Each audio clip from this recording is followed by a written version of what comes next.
Topic 9 is looking at oxidation and reduction reactions. These videos are going to be broken up into small segments, and hopefully you will find that easier to access information. First, looking at the definition of oxidation and reduction. Oxidation is the gain of oxygen, the loss of hydrogen, or the loss of electrons. Reduction is the loss of oxygen, the gain of hydrogen, or the gain of electrons. Specifically for chemistry purposes, we are going to be focusing on electrons and where electrons are going, moving to, from, so on and so forth. All right, some ways to help remember where electrons are going. We have Leo goes Ger, or you have oil rig. And these are mnemonics in which you can use. Leo is lose electrons oxidized. Ger is gain electrons reduced. Oil is oxidized, is loss. Rig is reduction, is gain. I personally like Leo goes Ger. 1, I might happen to be a Leo. 2, is specifically looking at the electrons and where electrons are going, which applies to chemistry a lot more than any other subject. Now, as you can tell, we don't just say Leo, we don't just say rig, we say Leo goes Ger, oil, rig. That's because in a redox reaction, and we call them redox, you have to have your reduction reaction in conjunction to your oxidation reaction. They will never occur by themselves. So if you have a reaction going through oxidation, you have a reaction going through reduction as the electrons are moving between the two. To show how this works, it's called half reactions. And this is what happens to one reactant in terms of its electrons and where its electrons are going. So here's an example. We all love to burn magnesium in with the air, right? Find it so exciting because it's a pretty bright white light. So when that happens, we know we react magnesium with oxygen, we get magnesium oxide. Well, we can actually break this apart into half reactions. What is the magnesium doing? What is the oxygen doing in order to make magnesium oxide? So magnesium, being a metal, will form a cation. That means a positive ion, which means it's going to be giving up electrons. So ultimately, we're going to be getting 2 magnesium ions. Because we have 2 magnesium ions and each magnesium ion has a 2+ charge, that means we have a total exchange of 4 electrons. Oxygen becomes an anion, which is a negative ion, which means it needs to pick up electrons. And it's going to pick up those 4 electrons to become 2 oxygens with the 2- charge. So first, you want to make sure, do your electrons match? They do. They need to be balanced in order to make that neutral compound. And here you can see we have our ions, and our ions in which represent that there has been electron transfer. Now when we are burning magnesium with oxygen, our atmosphere is also made up of nitrogen. So we can also show what is happening when we make magnesium nitride. And we can split these out into their half reactions. So our magnesium, again, is a cation, so that means it is going to be losing electrons. We have 3 magnesiums. How many electrons are going to be exchanged? Our nitrogen is an anion, which means it needs to gain electrons. And so it's going to take those 6 electrons and make 2 nitrogen 3 native ions. So again, our electron numbers match, they are balanced. We have our ions present representing electron exchange. So if we go back to this concept of oxidation reduction, so Leo goes Ger, lose electrons oxidized. So if we look at these reactions, who's losing? Well, the cation always loses. So that means our magnesium is being oxidized in both of these instances. And then Ger, gaining electrons reduced. Who's gaining those electrons? Are anions. So our oxygen and nitrogen are being reduced. And so we can identify, based on which side the electrons are you being oxidized or reduced? So then we have what's called the oxidation state. You may also see it referred to oxidation number. They're one and the same. IB is moving towards saying oxidation state over number, but you may see it both ways. What this means, it's a value given to each atom, and that value represents how much that atom controls or possesses an electron. And it is based off its relative possession based off the atom and its pure element.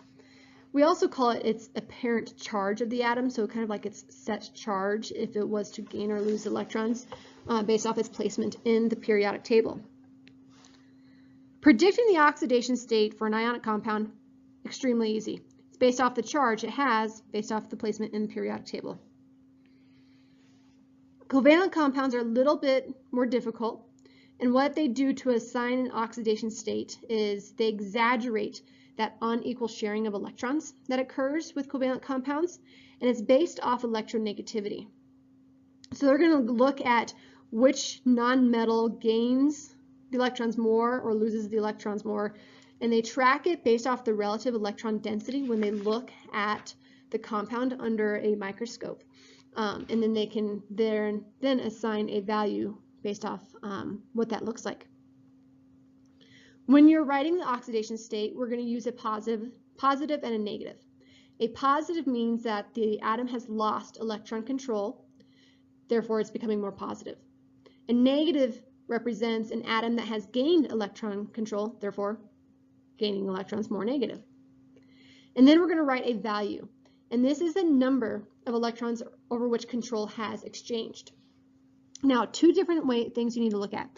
If we write 2 plus, this is the charge of the atom. If it's plus 2, this is your oxidation state. So pay attention when you are writing your values that you are writing them correctly. And you will see that as we go through all these examples. So how do we go through assigning oxidation states? So atoms in their elemental state are 0, right? So that means magnesium in its pure state, 0. Oxygen, 0. Nitrogen, 0. They don't have an oxidation state because they have not formed a compound. Simple ions, their oxidation state is the charge on that ion. So based off their placement on the periodic table, what is their natural charge? So magnesium is in group 2, which means it carries a 2 plus charge, and therefore that its oxidation state is going to be plus 2. Oxygen has a 2 negative charge, which means its oxidation state is going to be negative 2. Nitrogen has a 3 negative charge, which means its oxidation state, I'm sure you can guess it, is negative 3. So it's very easy to assign, but this is why we have to be very careful on representing what is a charge and what is an oxidation state number by where do you place the positive and negative values. The oxidation state of all atoms in a neutral compound must equal 0. So if you have H2SO4, all the oxidation states that are going to occur down here, if we were to write them out, must equal 0. So you can have an unknown value, and you'll have to go through and figure out what they all are, which we're going to do a little bit later. So oxidation state of all atoms in a neutral compound must equal 0. Then the oxidation state of all atoms in a polyatomic ion must equal the charge of that ion. So if we take a sulfate ion, that means all your oxidation states, whatever those values happen to be, have to equal negative 2 overall.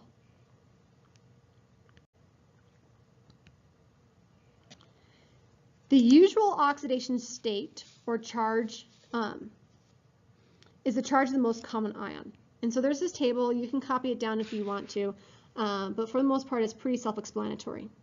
right? So if you have your alkali metals, they're all going to have a +1. If you have your alkaline metals, they're going to be +2. Those are pretty set. Here are a few exceptions is with these nonmetals.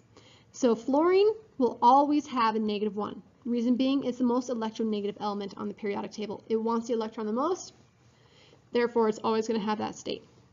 From there, electronegativity changes. So oxygen typically is going to have a -2. It's the second most electronegative element on the table. But there are a few exceptions here.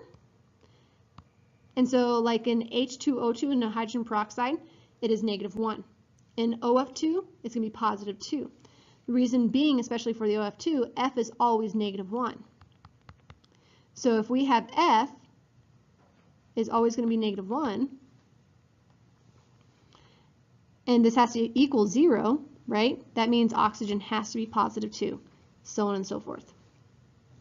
Hydrogen is going to be +1 unless it's with a metal, in which case the metal trumps it, and hydrogen is accepting that electron. Chlorine is going to be -1 when it's combined with oxygen or fluorine. Chlorine is less electronegative than oxygen and fluorine, so it's going to lose the electron control. So it's really, you could use table 7 in your data booklet to also help figure out who's going to do what. Then some elements, oxidation states vary in different compounds, and it all depends on what other elements are there.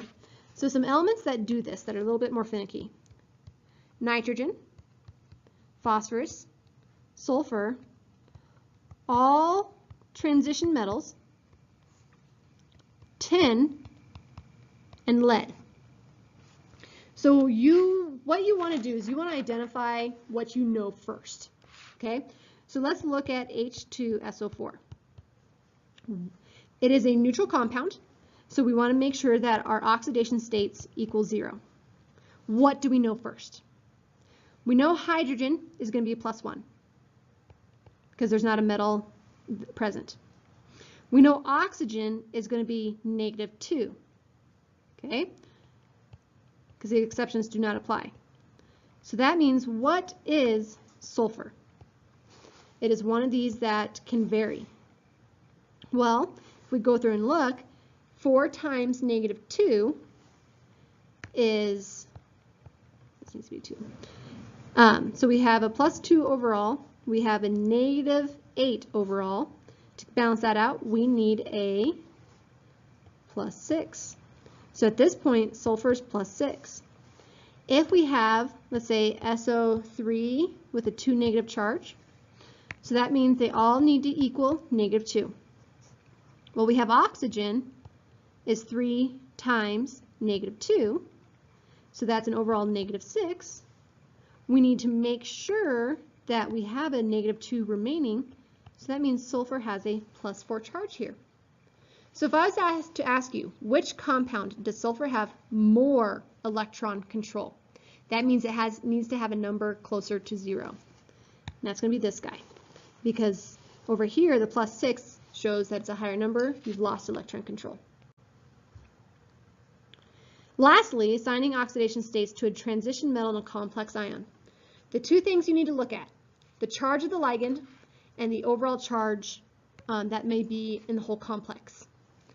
So if we have CO, I want to write cobalt, NH3, 6, and overall has a 3+ charge.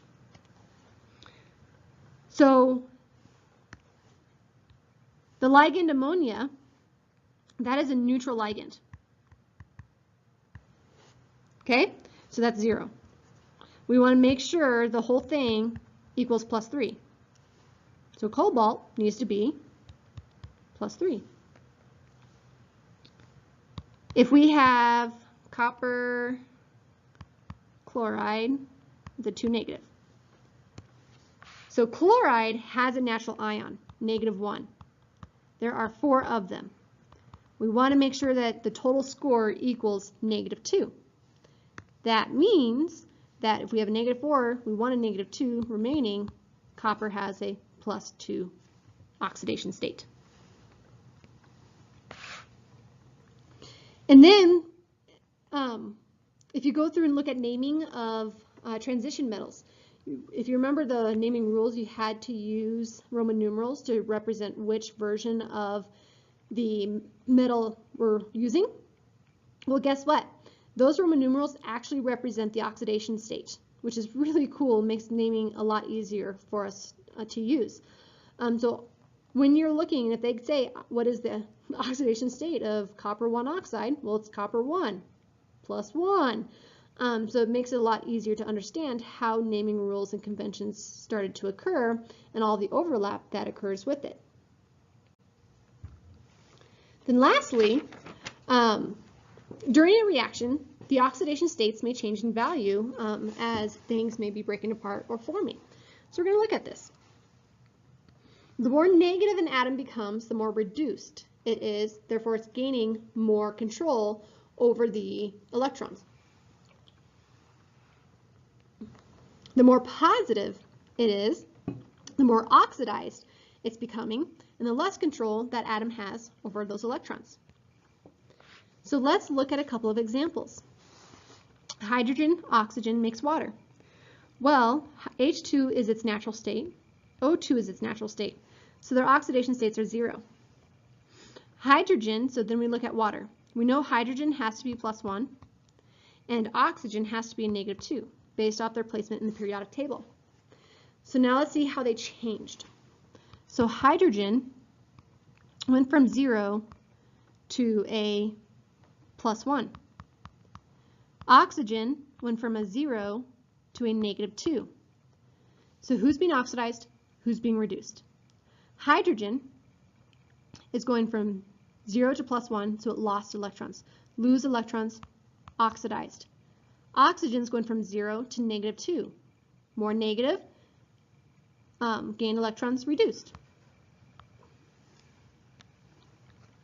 Next example. So calcium is in its standard state. Here we have an ion, so its oxidation state matches that of its ion. We have an ion, and then we have an element in its natural state.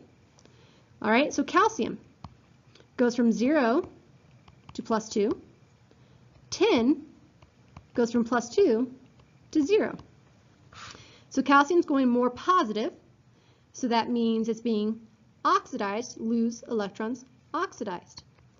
Tin is going from +2 to 0, so it's gaining negatives, becoming more reduced. And then the last one, adding some more atoms in there. So now we're going to go through and look at these, and it gets a little bit more complicated. All right, so here we know that we have 3 hydrogens, and each hydrogen is carrying a +1 charge. It's a neutral compound, so that means nitrogen needs to be -3, plus its placement on the periodic table shows us that. Oxygen's in its natural state. Then moving over, so oxygen is -2, there's only one of it, so nitrogen becomes +2. And then we move over to water, oxygen's -2, and hydrogen, we have 2 of them, they're +1, right? So let's go through and write this out. So nitrogen is going from -3 to +2. Hydrogen is going from +1 to +1. Oxygen is going from 0, and in both the compounds in which it's written into, -2. All right, so nitrogen is going from negative to positive, therefore it is being oxidized. Nothing's happening with hydrogen, it doesn't change. Oxygen is going from 0 to -2, it's becoming more negative, and therefore it's being reduced. And that is how you work with oxidation numbers.